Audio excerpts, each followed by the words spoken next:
Abbiamo protestato per dire ancora una volta no al finanziamento per attività di sanità pubblica al privato. Cartelli espliciti al collo, bandiere e striscioni davanti all'entrata del pronto soccorso della clinica privata di Monastier per un flash mob del Coordinamento Veneto per la Sanità Pubblica che contesta il trasferimento delle risorse, si parla di 1,5 milioni di euro solo per questa struttura, dal pubblico al privato. Pensiamo che sia un errore dare soldi per un pronto soccorso privato quando questi soldi possono essere investiti sul territorio e prevenire i codici bianchi che affollano qualsiasi pronto soccorso. I dati confermano che gli accessi non gravi, ovvero codici bianchi o verdi, raggiungono il 62% dei totali e quindi gestibilissimi dagli ospedali di comunità che sono in corso di realizzazione con fondi PNRR, ma mancheranno di personale che viene formato in Italia ma che qui non ci rimane. Tu stai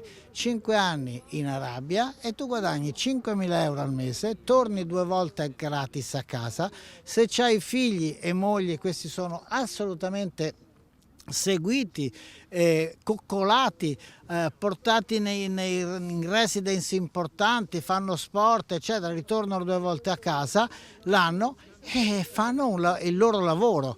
Insomma, secondo il coordinamento, per invertire questa tendenza è essenziale investire sul pubblico. I finanziamenti devono andare al pubblico e non al privato, perché se noi inneschiamo un circolo vizioso per cui le carenze del pubblico innescano finanziamento al privato, il che fa degradare ulteriormente il pubblico e che a sua volta innesca finanziamenti al privato. Dobbiamo uscire da questa situazione.